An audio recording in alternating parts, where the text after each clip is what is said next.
We are back this afternoon. I am with Angie and Kennedy. How are you doing this afternoon? I am doing pretty great. The sun is shining. I'm running off the high from this morning's live stream, so I'm really excited to see what this group has to offer. And every single one is different, even if they have the same topic. So, again, I'm excited to see what this live stream has in store for us today.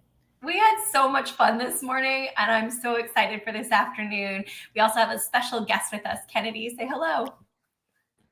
Hi, thank you. I'm also excited. All the other streams have been great, so I'm really interested to see how it goes today. Glad to have you here. Kennedy's going to be functioning like a little commentator on this section, so we're really excited about that. But this is for our MC4326 class, Advanced Social Media and Analytics. We are streaming live today across 3 platforms. And Angie, just if you can make sure we are. I always want to check, but it seems like we are. And it looks like people are joining us. Our class has been told that they can join us from any platform they want today, YouTube, Twitch, or LinkedIn, ideally a platform they haven't yet joined the live stream from, so they can get a slightly different experience. So I'm really excited to see all of our classmates joining in the chat. And yeah, I'm excited too, Ashley. It's going to be such a good show. Our topic today is the nested precarities of creative labor. And I know that this is kind of a difficult topic, but I have every confidence that this team is going to do an amazing job with it. I want to introduce you to Team 4 from the afternoon class, and they are exceptional. I know, Angie, I'm excited too. It's hard not to be excited when you have such great energy and such great people, and it's wonderful. Actually, I will move Kennedy up. There we go. Look at how big. Look at us. We have a full grid for the first time. A full grid. That is so fun. And so welcome. It is really nice to see all of you. And I know you've been working. This team has been exceptional all semester. They've been working so nicely together. They've done outstanding work on multiple projects. So we're really excited for your social media show. This team is Reagan, Malin, Judy, Ashlyn, Jennifer, and Lauren. It is so nice to see you, and your classmates are also excited in the same way that we are all for you. I know that nerves are a normal part of this process, but I would say let it go and let's just have a good time. If you forget about everyone else and we just have a good time together, I think that's your best defense and best strategy. So without further ado, I want to pass it over to this team. You can take it away. We're excited to see where you go with this show. Hello, everybody. Today our topic is the nested precarities of creative labor. I just want to say define what precarities is first before we dive into the rest of the show.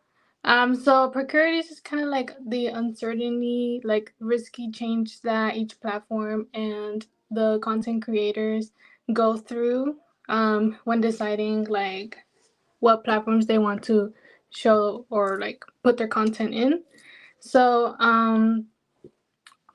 one question I want to ask is that in the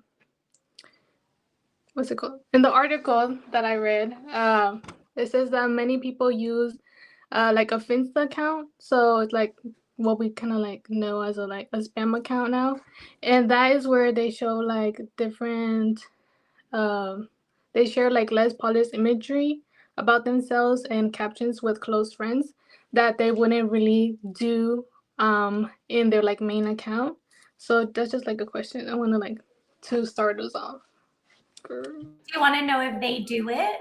Like do you have a second account? Is that the question? Oh yeah. So it says who here has a Insta account and what do you like mostly use it for? What kind of content you put out? Oh, I'm interested. Angie, you want to jump in? Yeah, so I have a personal account where I just, like day-to-day life, oh, this is what I ate, this is a vacation I went on. I do have a business one that's like, I don't want to say more professional because I do keep my personal one pretty PG, but the professional one is like actively just things that I've done in school. Like, oh, this is what I shot for this class. This is what I shot for this class. So I do have like a personal and a professional one. But honestly, like for resumes, I usually just submit both.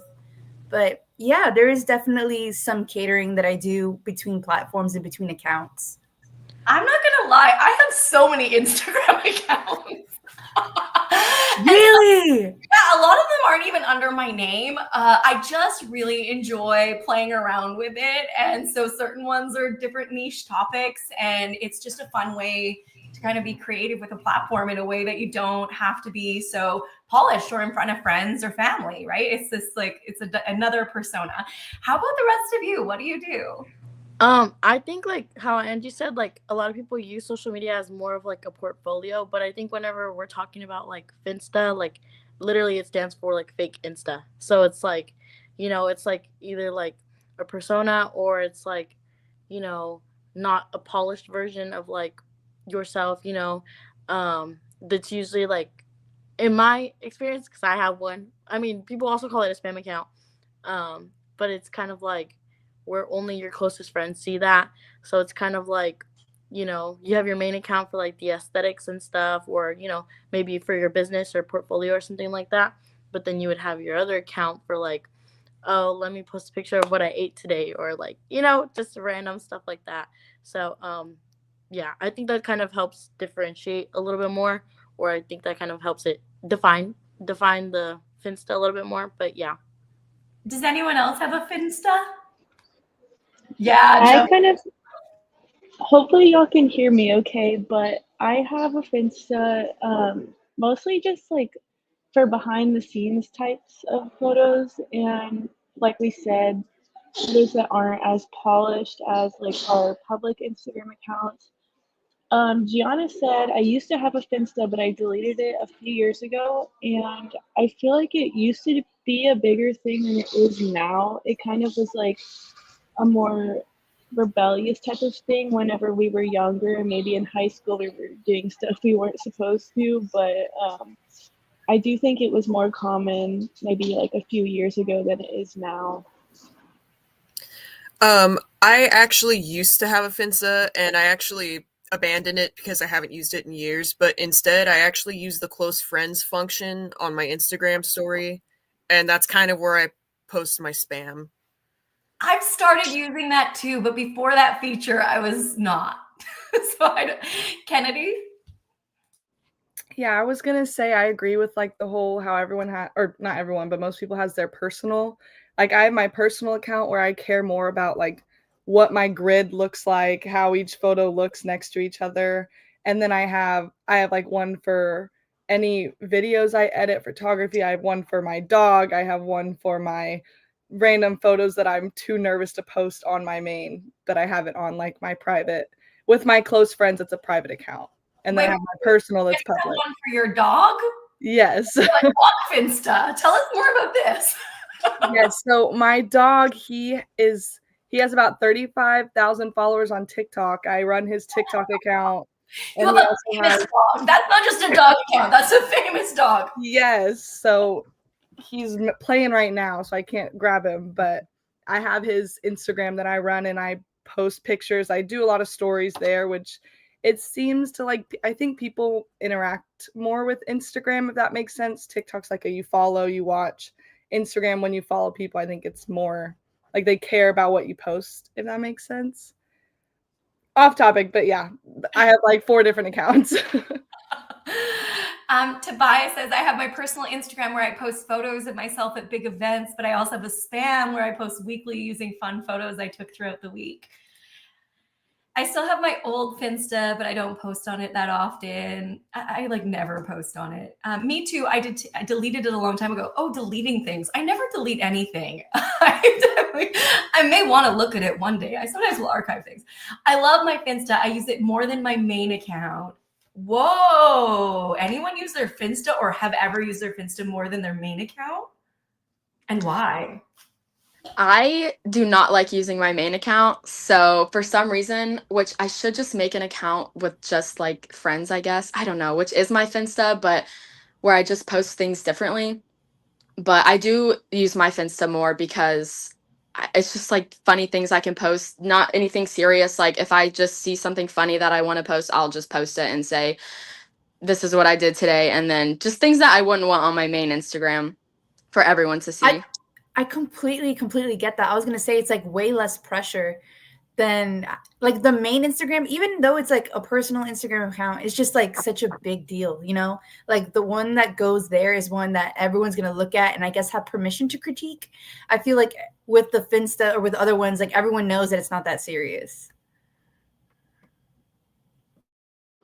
I even feel like public Instagram accounts are becoming more casual like nowadays. I feel like with the whole trend of like posting dumps and like stuff like that, it's more photos like kind of your surroundings and not just like focused on yourself. So I feel like even like people's public Instagrams are becoming like way more casual than they were before. 100%. I like what Nick says here. There's lots of big celebrities that actually have Finstas. I think they often have like a personal account, not just on Instagram, like on everything, right? Because they're people too, and they want to be able to engage with their friends and families and not always be in that fan followership.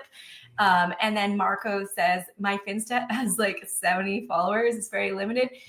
But he used it in high school to hide things. And so, did you did you ever use it to hide things? Like, was that the purpose, or was it more just like to curate the small, narrow group of friends? Judy, Maylin. Like, I know my spam account in high school was definitely a mess. And I don't want to say I used it to hide things, but like I didn't have my real name on it. I didn't have like anything that actually linked me to being Malin. It was just like super separate and entirely different community. And so I could like post memes and they could like maybe pop off like I don't want to sound weird, but I was like a weird, like little creator on Instagram during like spam days.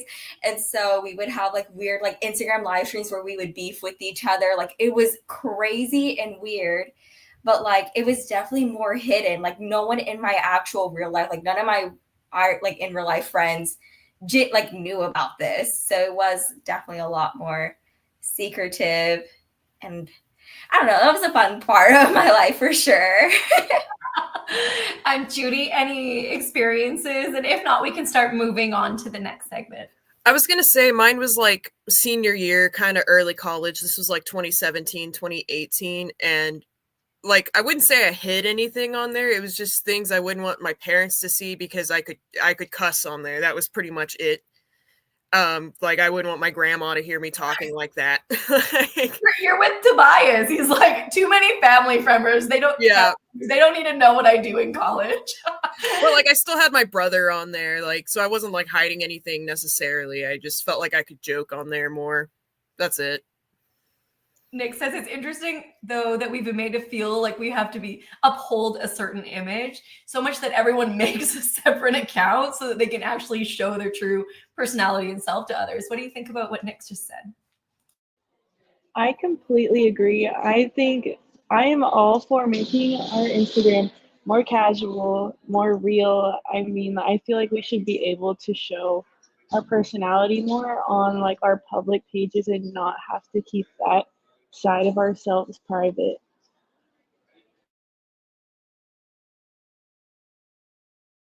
And I think also we're going to get into that definitely later about like, I guess the branding aspect too. It like how you sort of have to change your brand on every platform that you're on and how you present yourself is very different on each platform. And I guess like the stress that it could cause. So you'll definitely see as we move further into the session, just how it could get really stressful when you're separating yourself and not like just being you on each platform for sure.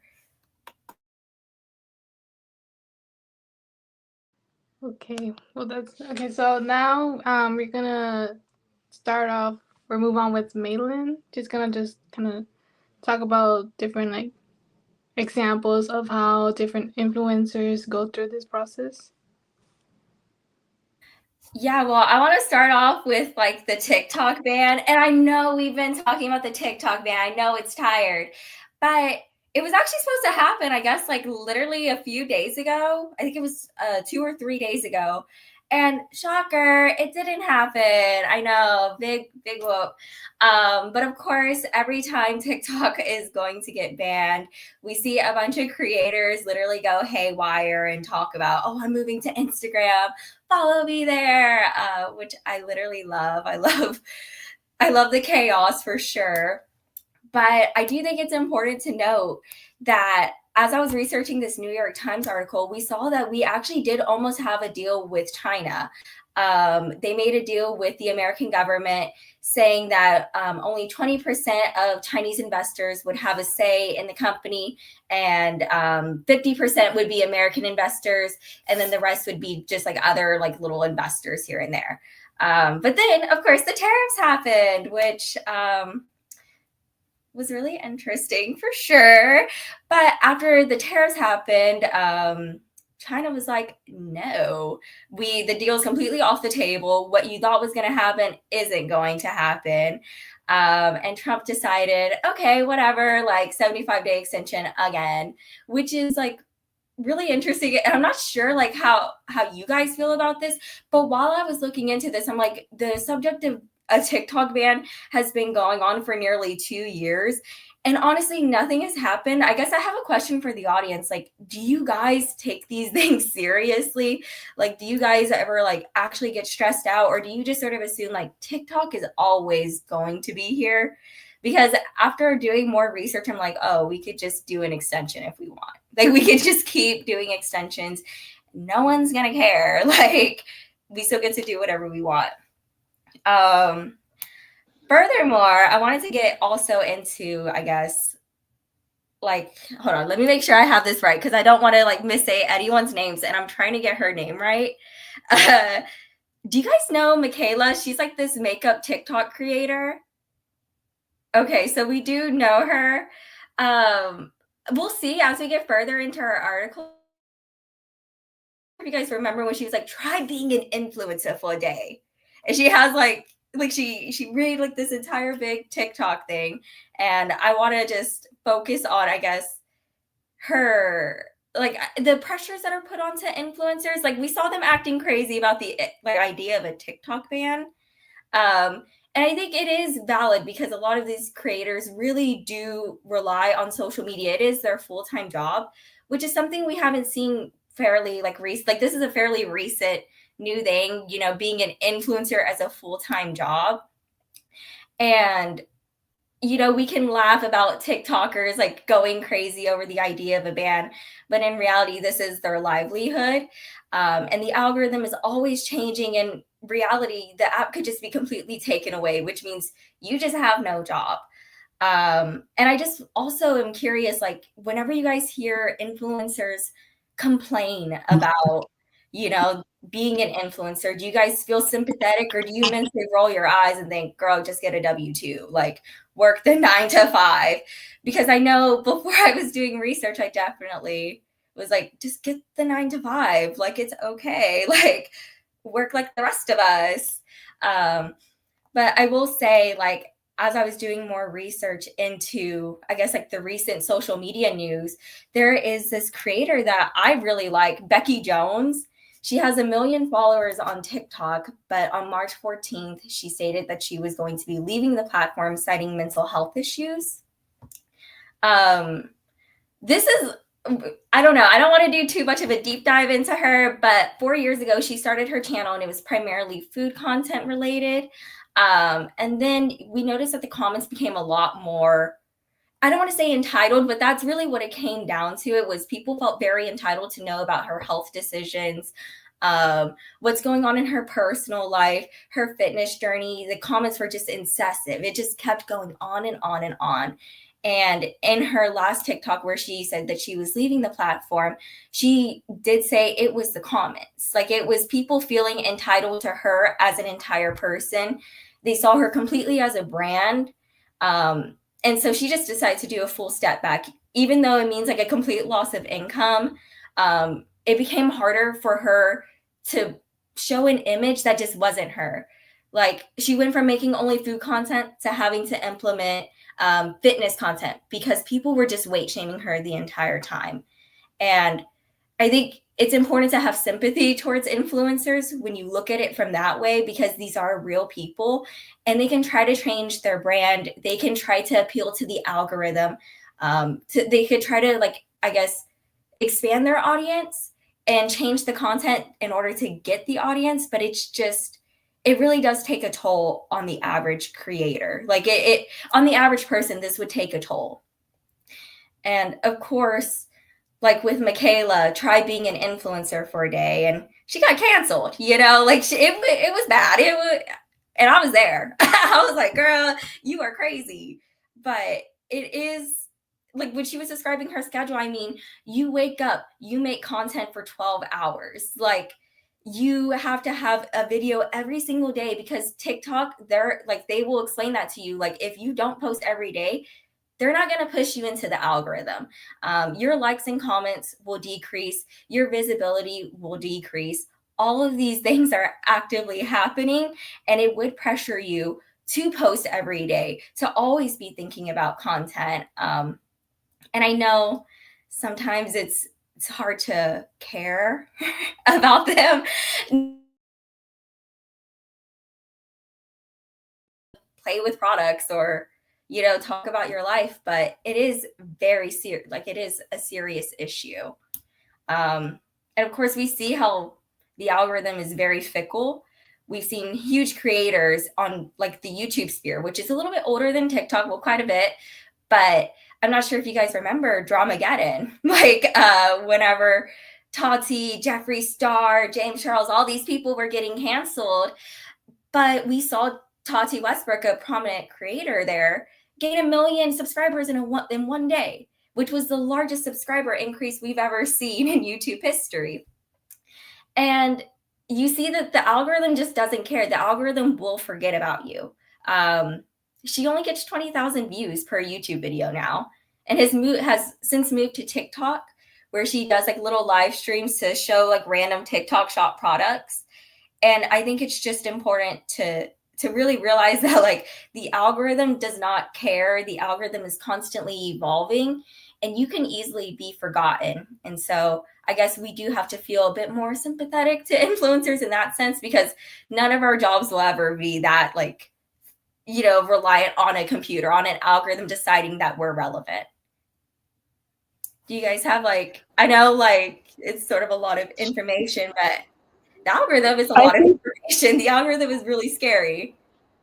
That's really interesting that you brought up Tati Westbrook, because I have not heard about her or seen her in so long. So I feel like that just proves your point of the algorithm chooses what you see and who is relevant.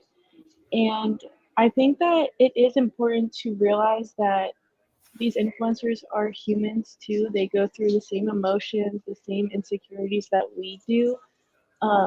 Yes, they're very fortunate to have this job. Like Callie said, I have a hard time feeling bad for them when they complain, because if I could pay bills recording TikToks all day, I would. And I totally agree with that. It seems like such a blessing to have that job. You have all these brands sending you free products, you're making so much money. But at the end of the day, you're also being criticized and scrutinized for everything you do online. And personally, if that was me, I don't know if I could handle that, honestly. I think kind of like how you were saying, like usually when people step off certain platforms, a lot of times they do put up a post like, hey guys, I have to, step back, take a break for mental health reasons.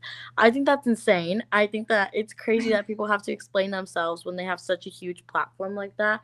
And I do agree, like whenever people complain about it, like it just seems so out of touch. Like, let's be real, there are people who are putting in countless hours, working actually hard jobs. You know what I mean? I do know that there's a lot of labor that goes into like editing. Like it's very tedious work. I will say that. I understand that could probably be hard, but we definitely could all agree like there's worse jobs to work, like, to complain about it. So at that point it does become out of touch, but I do think it's really crazy whenever people have to put up a whole post explaining why they're leaving the platform. And whereas like any other person could just be like, oh, I'm deleting my account and just leave it at that. They don't have to tell anyone. So yeah. I was following this crisis on TikTok, and I mean, I'll use air quotes for crisis, but there was these commenters like, "I'm leaving this page," because they were really upset with the content creators, and someone said, "It's not an airport. You don't need to like announce your departure, but you can just leave at any point." Kennedy, did you want to jump in? Yes, I wanted to say, like, how I told y'all about the TikTok account that I run for my dog. Since he has that many followers, I was able to go into the affiliate program. And speaking from personal experience, I think it's like one of those where once you become a creator, you're not going to please both audiences. There's going to be positive and negative. So in my head, it's something you sign up for depending on what you post.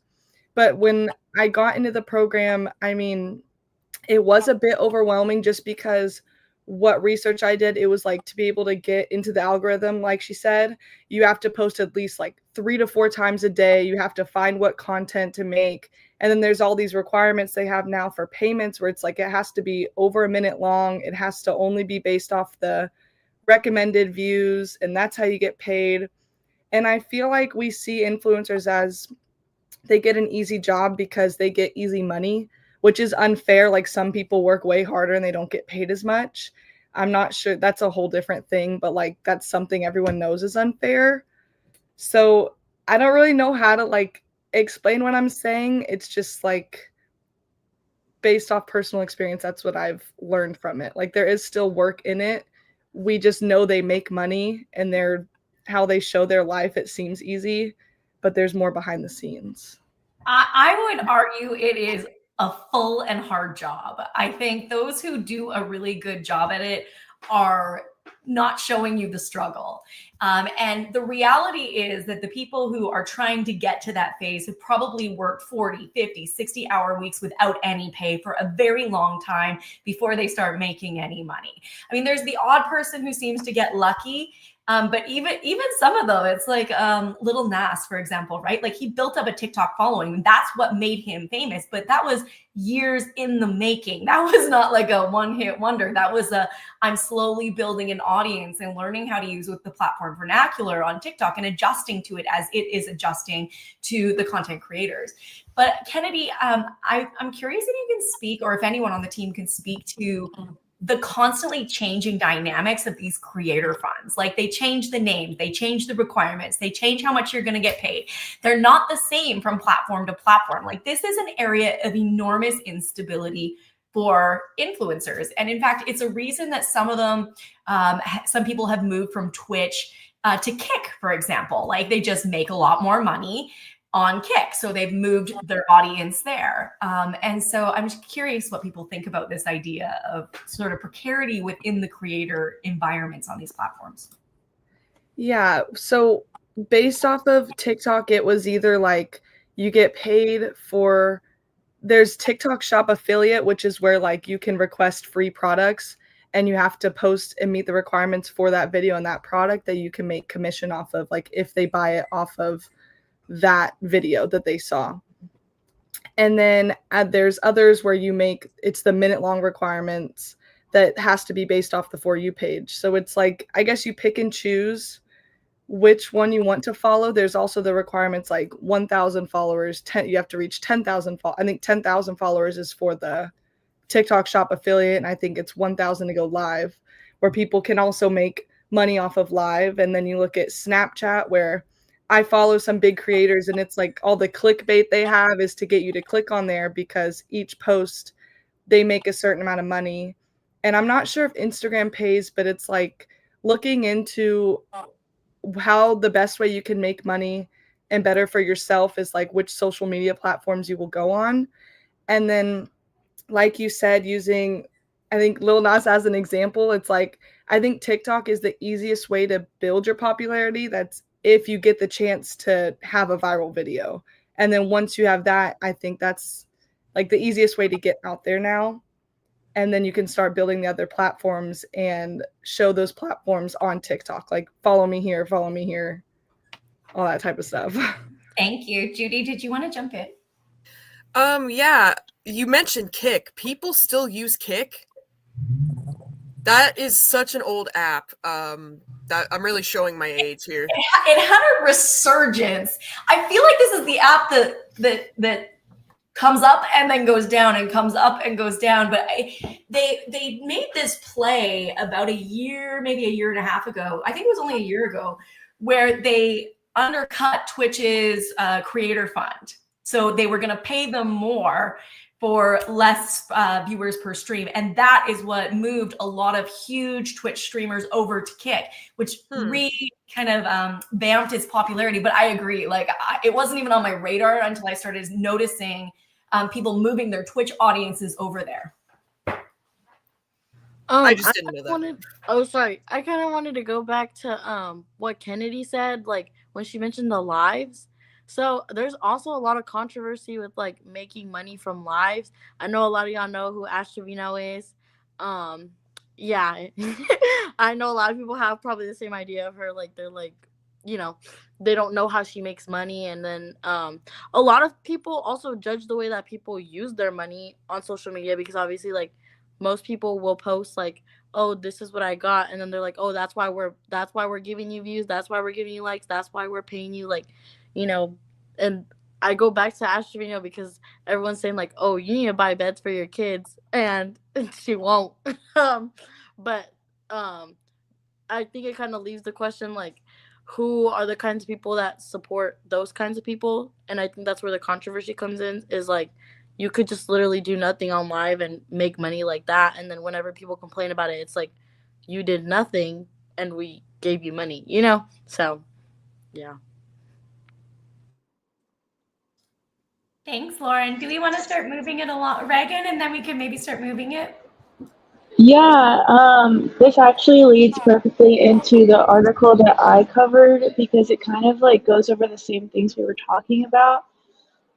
For the class, if you guys want to follow along, the article I'm going to be going over is Constructing the Platform-Specific Self-Brand, the Labor of Social Media Promotions. This article was really about how content creators feel pressure to constantly be posting on social media, which is kind of what we just talked about, and how the algorithm like really only favors you if you are constantly posting.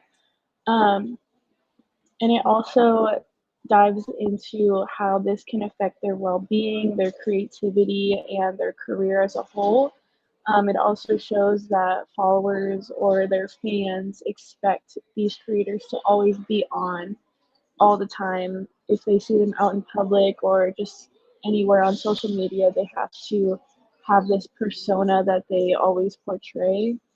And this can lead to some mental health effects and burnout. Um, so to start off with the pressure for them to always be online, YouTuber Nathan Zed said that the algorithm doesn't wait for you, which I think is so true and goes off of what Malin was talking about.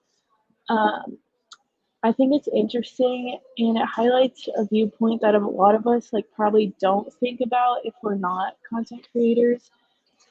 These creators can't take a break or slow down, because if they aren't constantly posting, then their content won't be favored, and that will affect their career, their income, and all of that. Um, this raised a question for me that I wanted to ask.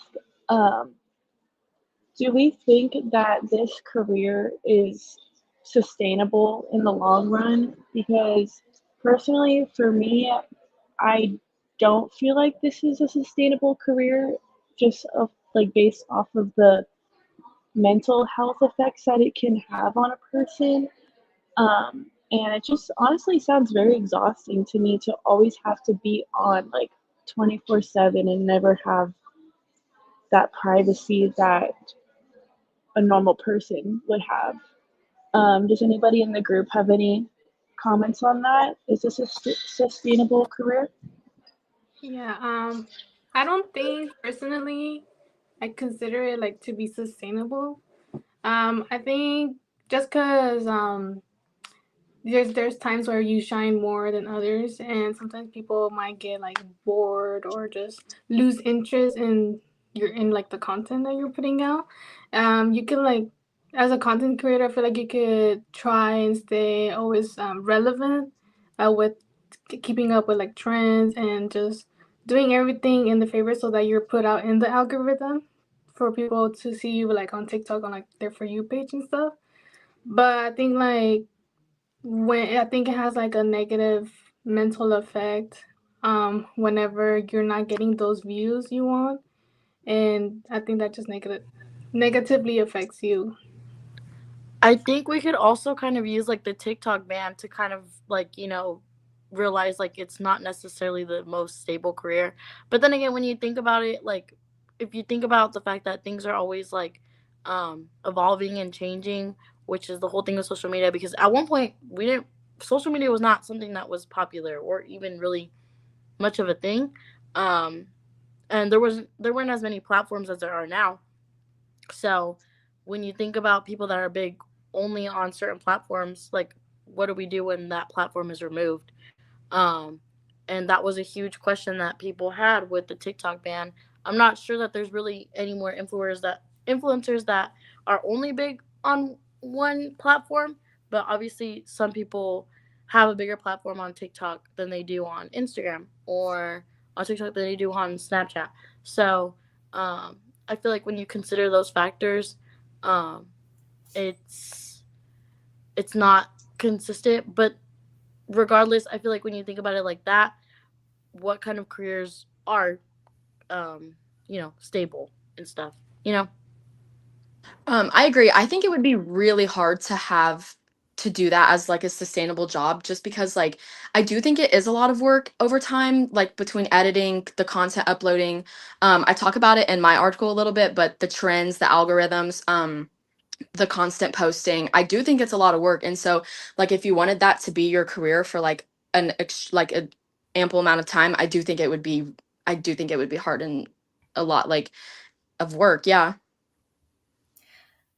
And also, like, it's just not sustainable because I mean, I really like what everyone is saying, like, especially like what Angie said. It's like the rapid burnout, people age, and influencers, they start off really young. You start a family, you have different priorities. But I mean, we've seen that with like I guess the OG influencers like Paris Hilton, Kim Kardashian, all these people. I mean, it's not sustainable. No one cares about Paris Hilton. I'm gonna keep it real. Like the TikTok is flopping. Like I've seen it. And like Kim Kardashian, it's like she is the OG of social media. That was the selfie queen. She had a selfie book. But it's like, the Hulu like the Hulu TV series isn't getting the ratings that the E series was getting. She's aging out. And I know that sounds mean and it could be considered sexist. I know, but it's like that's just the reality is eventually people just stop caring because you no longer fit the mold of what they want to see. Like it's just not sustainable in the long run. She will always be rich for sure, and so will Paris. But like for the average everyday person who doesn't come from a rich family, like definitely social media is not going to be long term. It's like building a house in sand. Like it's just not going to be super sustainable over a long period of time. I think what you're connecting, Malin, to is the idea that cultural capital changes. So Facebook at one point was a really popular app, and then it became less popular. I'm hearing that it's making a comeback with young people, but all of these things, it's like this interesting, like sometimes it's popular and sometimes it's not. And like at one point, Paris Hilton and Nicole Richie were like the things, and they had their own reality TV show called The Simple Life that we watched when we were in high school. But the point is like the relevance, their cultural capital comes up and comes down. And it's one of those things that's going to adjust as new people enter the field or new platforms enter the field. Reagan, I didn't mean to jump in before you. Please do jump in. No, it's totally okay. I was just gonna say that I feel like I totally agree, and I feel like that's why we see a lot of influencers. They start off on social media, but then they also move into like other fields. I feel like they sometimes start like music careers or like start a business or something that they're actually passionate about. So that's why I agree that it doesn't really seem that sustainable to me. Callie says, I think for some people like Alex Earl, who have always had money and popularity, it is, but starting out as a regular person, no. I totally agree with that. I think it is easier to get a start when you already have like a family that's well known or something like that. Um, We were but speaking moving, this morning about this idea of like you can't buy the personality though, right, Angie? We were talking about how like, you know, some people can make it because they have the money and they have that sort of cultural capital from their family, but at the end of the day, the people who really make it super big and stay big for a longer amount of time, they have the personality to kind of land it. Angie, you want to jump in at all? No, yeah, just you nailed it. I completely agree. Like money gets you a long way. Very, very. It definitely helps, but also like personality, I think, is the deciding factor on whether your audience is like more loyal, more authentic, whether they like want to watch you, and you know, I think it helps you stay up there longer, and I think it also gives you more opportunities. I think that there's also a point that people like influencers that are relatable to them. So if you do come from this like super well-known famous family, you're not very relatable to like the general public. Jackson says, I think it can be sustainable, but is mostly used as a platform to raise new opportunities. To be successful, you need diversity. And I totally agree with that. I think a lot of the influencers we see are not very diverse. They're kind of similar to each other. Um, so that kind of goes back to being relatable to your viewers. Um, I'm but we sorry, can move Nick. on. I'm sorry. I know, I feel bad. She is an icon. Like literally the simple life. I have all the DVDs. Don't stress. Like I love her. So Did you sorry. see the games she's doing? It's like it's yeah. Anyways, yeah, great icon. I'm sorry, Nick. A little segue, a little appreciation post. Yeah. So my next point goes into the negative effects that social media has on creators' mental health. And I feel like it's no secret that there are downsides to social media, as viewers and not necessarily content creators. We are comparing ourselves to the people that we see online, and that can really have a toll on your mental health. But we might not always put ourselves in the shoes of these creators and realize that it's really no different for them. Many creators experience a lot of anxiety and burnout, and some can even experience panic attacks from the stress of just being under the public eye. Um, the pressure of constantly posting, plus the fact that everyone is being commented on and criticized by the public, can really lead to detrimental effects on people's mental health.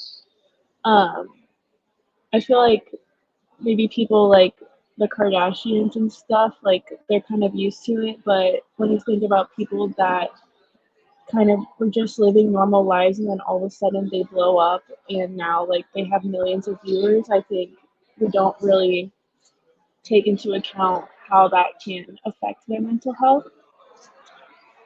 Uh, and then I think, sorry, there's also a point of a struggle for a work-life balance because your work is kind of your life. You're documenting your life to get paid, and that's your job.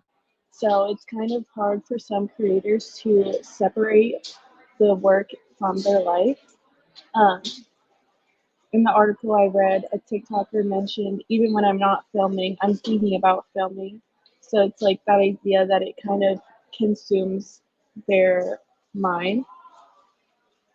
And then they also kind of feel um, like trapped in a way because the pressure that they have on them is so intense that like their fans and their viewers kind of think that the influencers owe it to them to reveal every part of their life when that's not the case, and they don't really have any privacy because their viewers think that they deserve to know everything.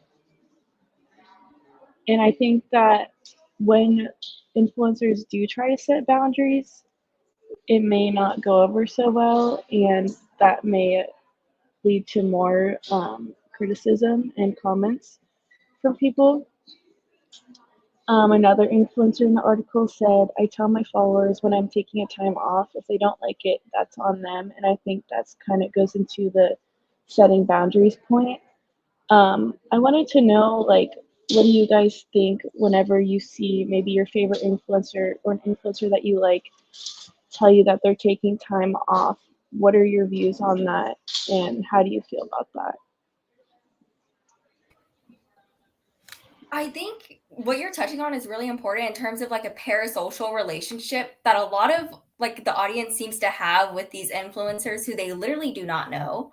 Um, and it like I can see how that would also drain someone mentally a lot because it's like someone really feels like they are connected to you and they need to know everything about you. But I feel like if you just and like if you understand that you do not have a relationship with this influencer and your like favorite influencer is like, I'm taking a break, like you should definitely be calm with that. Like I've had my girls, like my TikTok girlies leave and I'm like, bye, like it's okay. Like I literally don't care. Like life world still spins, you know, but I definitely see like, you know, the audience will be like, girl, we made you famous. Like, why are you leaving? And it's like you really think that like they care about you. Like I mean they care about their audience, but it's definitely like very interesting the parasocial relationship people have with these influencers that they almost take it personally when an influencer is like, no, like I want to have boundaries, like you don't need to know everything about my life, you're not entitled to me as a human. I like Malin's point so much.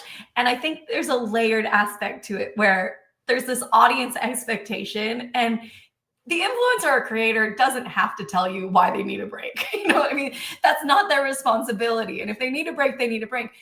So we have this like audience response to it, but more importantly, we also have the platforms responding to that break, because we know that the longer a content creator is off of a platform, the less likely they are when they come back to hit the same algorithmic rhythm to capture that audience and capture new audiences they did before. There was this influencer content creator on YouTube. One of his family members died. He took 6 months off of filming, before that regular filming. And he basically said like he could, like when he got back after that 6-month break that he needed mentally, like he just could not get himself back to the same viewer status that he had gotten himself to before the break. And so I would argue that, yeah, we have like that audience angle, but like that's also part of the platform's infrastructure. That's so true. It kind of just proves that how fast changing social media is, and with all the different trends and stuff. Jennifer, were you going to comment? Yeah, I just wanted to say that I think when do influencers do say they need a break is because I think they should listen to like what they need and not really like yes care about like how it will affect like their views and stuff, but I feel like if you need it you just have to take it. You don't have to like say oh let well the people negatively affect you. Like if you need it you just take it. I agree. And that kind of ties into the setting boundaries with like their audience. And yeah, if they need like a mental health day, I don't really think as an influencer you like I do understand having the emotional connection with your audience, but if I was going through a really hard time and I was an influencer, I don't know if I would be able to like deal with trying to keep everyone updated. Like I would try to focus on myself, so I would say that about anyone else, like about like having going back to having empathy and caring. I just think it would be, yeah. I want to say it's one of those things where like the fans don't realize, like I don't know if y'all know that girl Kayla on TikTok that just came out about her relationship where she just like came clean about how it was an abusive relationship, and everyone's reposting old videos of her like we should have seen it, we should have seen the signs, like she was getting abused and she was still posting content for us. I think it's like you never know what a person's going through or what's going on behind the scenes. And there's people in the comments of not knowing she's getting abused in a relationship, but still making fun of her for how she looks and the stuff she posts. And it's all that type of stuff where sometimes I read comments and I'm just like, how can you say that to someone? Because there was also one where it was like this girl was renovating her house and someone was like, show the outside, and she had a couple thousand followers, and she was like, I can't do that because the last time like someone showed up to our house. I'm just like, y'all have some people have no respect for their influencers. And I'm like, they're just posting, it's content. It's like, it's something for you to enjoy to watch. It's nothing for you to like destroy their privacy, not respect their space. Like, if I feel like if you're a true fan, you would learn how to respect and have at least some part of respect, if that makes sense. How insane would you have to be to go search down someone's address and show up at their house, though? So, I mean, this is a good reminder that when you all start your creator careers, to don't show the outside of your houses. Goodness gracious.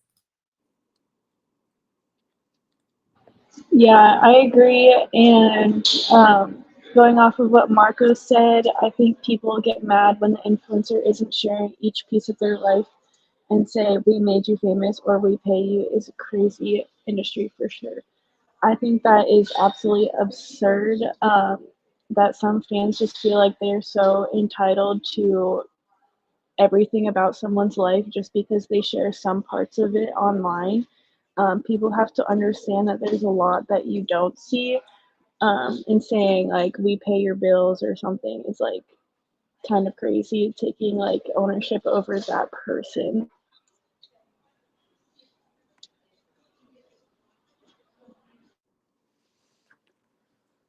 I want to, jump in one more real quick about that, where people say, like, we pay your bills. Most of the time, all you have to do is watch the video and they get paid from TikTok's bank account. Like, all you have to do is watch the video, unless you're, like, genuinely donating them money. So sometimes it's like, oh, like, we pay you. Like, all you do is, like, you give them, like, 10 seconds of your time or, like, just a minute of your day. And that's them getting paid by you. Like, Okay, team, we need to start moving on to the next segment if possible. Okay, I think next up we have Judy talking about a newsworthy moment. Yes, and we were also talking about the sustainability of the influencer job, and I'm kind of going to touch on this with mine. So first, the compelling news story. I'm going to be touching on the TikTok ban again because the extension was granted on April 4th, and it's an additional 75 days. And what I'm going to be kind of talking about is one influencer that's handling this shift kind of differently from all the others, because you see people panicking and moving to Instagram. I don't know if y'all know who Balin Dupree is. She is an influencer with Tourette's syndrome, and she's very, very open about it. Her videos are very raw, very real. So she does have 10 million followers on TikTok, but she already had 2.1 million on Instagram. So every time there's been a threat of TikTok being banned, she hasn't really needed to react because she already has a pretty big following on Instagram. But recently she's also getting this is very, you don't see this with influencers on TikTok a lot. She's getting a TV show on TLC, which I think is awesome. I'm hoping this will help her sustainability, because something she has talked about is how, it's really hard for her to get a regular job having Tourette's syndrome. And it makes me wonder a lot about influencers with disabilities and how, and the sustainability of being an influencer and how that's going to affect them later if their audience starts to kind of drop off, which I hope it doesn't. Don't know if y'all have any thoughts on that. I don't follow her, like keep up with her a lot, but I did see that she was getting a TV show, and so I do think that that would be a good example of helping her career, beyond like TikTok and any other platform that I've seen her just like pop up on every so often. But I do think that's a good example of sustainability, because I think having a TV show on TLC would help continue her journey story. I think it's also like really great representation for the community of people with Tourette's. I have definitely seen her content on TikTok, and I think like a while ago when she first started out, like even now people accuse her of faking her Tourette's or stuff like that just for the followers and stuff. But I think the fact that she is launching her own TV show is a really great representation for that community. And that's another thing I really like is the representation and how she's kind of showing people that, you know, it's not what you think it is. Kind of like how you would think about that South Park episode, like not, and that does help touch on what we were talking about earlier with how careless commenters can be and people accusing her of faking it like that. That's pretty sick. That's a pretty sick thing to accuse someone of doing. Because unfortunately there has been like one or two on TikTok that have legitimately been faking it, but like there's a very obvious difference between their content, I think. But she has been very good representation. I'm just hoping that this can be sustainable for her. Don't know. Judy, I really like this example because I think that we often see very monolithic looking influencers and content creators. And I think that the way we think about representation in media should extend to social media people who are amassing enormous followings. And so I think it's really great when we start to see that representation being rewarded with followerships and the ability for them to get these kind of shows. And you have to remember that when young people are looking up to people, they're looking to look for someone who they can connect with whatever that is for them. And I think that, you know, the more we can highlight creators like that, the better off we are. Yeah, sorry, I didn't want to derail you because I know we're starting to run tight, but yeah, I just wanted to say I love that example and I think it's so important. Yeah, what was the other thing? I just had a new thought about this. But since we're kind of running low on time, you can pause for a second. There's always time to think for a second. Oh, she has a different upbringing because I was looking for well-known influencers and how they're responding to this, and she's not just like the D'Amellos who like just came from money, you know, like she had a regular job before this. She was trying to go to college, and it's nice to see her, you know, have a way to still kind of live regularly and have an income and a career.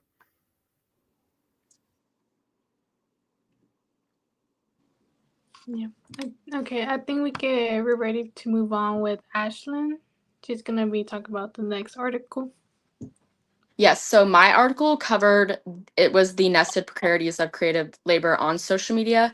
And so like social media itself is a really interesting just topic in general. When I first opened the article, I was like, oh my gosh, what is this? Like, what am I doing? But I read it and then I quickly realized like we were all talking about the same thing, just in like a different way, I guess. But yeah, so social media interactions, such as like likes, shares, and subscribers are super important for professional success in today's media. Um, I think that the more that you post, the more engagement you'll have, the more followers you'll have, the more people that like your content and share it, and get your name out there. It helps build your brand. And so a lot of people will do that to create their own image or to make income of some sort, to share things that they like to do just on social media in general. The article mentions a few different ways that COVID played into this. And the first one was how COVID shut down, you know, like it stopped labor markets and economies, and that projected onto social media because it was hard for creators to make new content. It was hard, like people weren't going anywhere, people weren't doing anything, so creators were having to jump out of the box and think, okay, what new content can I post that is going to be something that the people haven't been seeing during quarantine. And so people were like, is this the end of influencing? One of the questions in the article was, have brand deals dried up because like COVID was such like a just like gray area. No one really knew what was going on there. But yeah, so next we get into like metrics, measures, and markets in social media. So social media influencers, like YouTube creators, bloggers, they're all in like a new realm of labor called creative labor. So it's like relatively new, but their work is said to be similar to traditional media work like television, radio, and print, where their creators are producing for an audience to get, like I said, a personal brand or a sort of income. Their creators are measured through likes, followers, and shares. This traces again back to the older system of ranking for cultural products, like music charts was the billboards, the most popular books were the bestseller list, and just things that laid the groundwork for like visibility and stuff in social media. I saw this a long time ago when TikTok was called Musically, and they had like the leaderboard and they had like the crowns, and you would see like the most like the people that were trending that week and like the songs that they were using. And like that was an interesting connection I had because like I haven't thought of Musically in like years, like the layout and how all the stuff worked. But I do remember you would like click on like the menu tab, there was like the leaderboard, and it would just be like the trending like Jacob Sartorius or Lauren Gray or just whoever was in that era of influencers. But another important thing in this is audience size. So kind of like I mentioned earlier, the more you post and share and like, and the more that you are being exposed to new people, the audience size has always been a major factor in determining what content gets produced and circulated. So the larger the audience, the more recognition and success. However, the relationship between the audience size and cultural industry can be like complex and different. This there's like it's kind of like the 15-minute of fame. Like you never really know when you're an influencer if you're going to be famous today, kind of like we talked about earlier. If I could be the most popular streamer this week and then next week the algorithm and the trends can be completely different and I could have 0 viewers. A person that came to mind with that was Mason Ramsey. I don't know if y'all remember him, but he was a little yodeling boy from Walmart, and he was all over like the news. Like he was so famous. And then he like signed a couple record deals, maybe like made some songs. I have not heard his name since I did this project to like find someone else. I know there's the Haktua girl that she like went on the interview, and like I don't really know too much about her because but I just know that she was really famous and then did some like things, and now people aren't a big fan of her. But another thing within social media is like shadow banning and getting banned in general for like algorithmic punishments. So my question would be, have any of your favorite influencers ever been banned from like any social media platform? Because I haven't had any of my like influencers that I follow ever get banned, but I have seen just from watching a influencer from TikTok to Twitch that the community guidelines and like restrictions are like completely different. Because I think it was like a baking stream, and he had like cussed I think on TikTok and had gotten flagged and like got it taken down. And then I go to his stream on Twitch and he's perfectly fine, nothing, no flags, no warnings, no guidelines. So I thought like that was interesting to see like real time how the different platforms were putting like restrictions on and like stuff. The majority of people I follow, have been banned. Really? It occurs to me that that's why I follow them, is because I know it's going to happen and I just want to see it. You want to see them get banned, yeah. Going off of that, one of my friends kind of is pursuing TikTok, and we would sometimes go live on her account, and she would just her lives would just get flagged or banned for the most random reasons. Like, I think the first time we went, TikTok thought we were under the age of 13 for some reason. So the ban or the live got taken down, and then another time, like sometimes people just start commenting like inappropriate stuff for no reason, and like the live just stops. Oh, I was reading this comment from Angie. She said, I know the Walmart yodeling boy is a good example because I never knew his real name until now. Yeah. He was the yodeling kid for a while, but I don't know. I think that's funny. Um, yeah, so the next topic covered was just like findings of the promise and precarity of visibility in social media. So some key points that I had found were like that creators are they have like goals that they want to meet and like within metrics. So creators often focus on achieving specific engagement metrics or follower benchmarks to attract like different brand sponsors to gain access to platforms features. So as we talked a little earlier about like the TikTok creator fund, if you reach a certain amount of followers, you can get paid, or like Instagram, if you reach like the 10,000 follower count, you can make the business account, like things like that.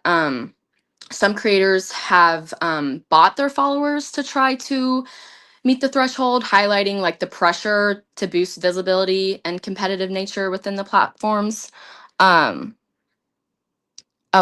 this comment says, I've been banned for playing copyright music on my Finsta lives. Oh yeah, I have seen people get banned for doing music on copyright. That is very true. YouTube, I think too, is like got like better at doing the copyright music, because yeah. And then back to the algorithms, keeping up, you're wanting like creators, you want them to keep up with the algorithm. They want to do the trends if they want to stay in the loop, because you never know. So sometimes influencers or creators will show frustration despite the efforts to increase their followers. They express frustration with inconsistent results. Sometimes they want to focus on viral content that is likely to go viral or generate large numbers of likes. Like I mentioned, tapping into trends that change over time, adapting to trends, knowing the most recent news and stuff, and overall just like adjusting to the algorithm in general. So that creators and content or and influencers know that the platforms are always changing. Like TikTok, they adjust their algorithm based on what's relevant and trendy at any given moment. So I think just as influencers, to stay engaged and like stay involved, and that you want your content to be moving along and new, and how can I be different, like what can I do to keep my audience engaged, and like just things like that. Yeah, I really like how you point out like the engagement aspect, like trying to make sure like I guess each audience on each platform is engaging with your content. I know like with YouTube, they gauge it by like, is your audience still viewing after the 10-minute mark on your YouTube video? And I know like if you look at Instagram Reels versus like TikTok, you'll see that your creators are posting very different content on each platform. It's a completely different way of connecting with the audience. I've noticed that Instagram definitely doesn't have as much regulations as TikTok.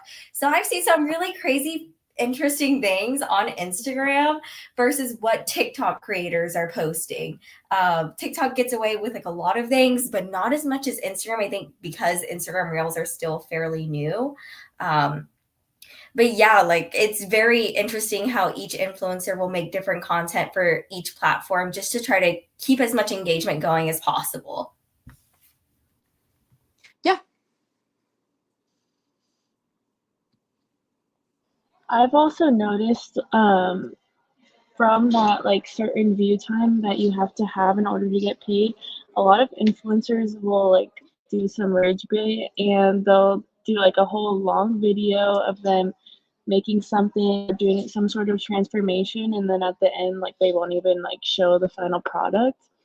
And honestly, it's kind of smart. They get a lot of like engagement from that because people are like, well, where is it? And then they have to go to their page and then look at more of their videos to find the results. So that's another tactic that I've noticed influencers doing. Okay, I think we're ready to wrap this up. So I'm just gonna kind of go over everything we talked about today. So we discussed the precarities of creative labor, which we defined as uncertainty, stable, or risky change throughout social media. We also discussed the differences in constructing your platform, whether it be through Finstas, accounts for portfolios, accounts used for businesses, and how that reflects as your self brand. Um, we also talked about the methods of nested precarities of creative labor, which was talking about visibility problems with the algorithm, metrics, measures, and markets, and also just the methods that go into that, which are reaching the audiences, following trends and social shifts, um, stuff like that. And we also discussed the TikTok ban, how it affected influencers' careers and caused controversies with what went on behind the scenes, and a lot of discussion about the labor of social media and content creation, including the pressures of constantly being online, mental health, meeting deadlines, working extensive hours to meet measurements of ratings, and a lot of emphasizing of analytics. Thank you, Lauren and team. I appreciate it. I have a quick question, Kennedy. How do you think about this sort of precarity for your dog? Like, he's kind of like an influencer, right? So, is this a concern with this TikTok ban that may or may not ever be a ban? Honestly, not really. Just because when we first started, we did the TikTok shop stuff. Like, I made a good amount of money on it, but I know at the end of the year, the taxes from it, because you're self-employed from commission, kicks you in the butt. So I'm like, okay, I'm gonna step back because I am still a college student. So I can't be doing all that. Like people said, put like 30 to 40% of your income for taxes at the end, which seems crazy. Good. But honestly, since I'm not making that much off of it, it's not like too worried. Like I just like telling people about him and sharing him because he's adorable. Clearly, So I'm just more to share the joy of him. Well, thank you to Kennedy for jumping in as sort of like a conversationalist this session. It's been really fun to have an extra voice, and special thanks to this team who just did such a wonderful job. It was such a pleasure from the start to the end. Great organization, really good team synergy, and just a pleasure to listen to all of you. It's so clear you've done so much work, and so you should be really proud of yourselves, because I'm really proud of you, and you should be proud of your team too. Angie, how did they do? I'm also very, very proud of you guys. That was great conversation to listen to. I was so very, very into the conversation, very informative, listening to all these examples, the articles. Kennedy, your dog, that's so crazy. I mean, I don't know if you should definitely talk to Dale. His dog is famous too. I was gonna say Dale is a dogfluencer too. We need to get a whole. If I had a nickel for every single person I met that had a famous dog, I'd have 2 nickels, which is weird that it happened twice. But yeah, great job, guys. Oh my God, it's a weedy dog. Yes, this is Maverick. Oh my gosh, guys, a celebrity guest star. Drop his username. I want to check it out.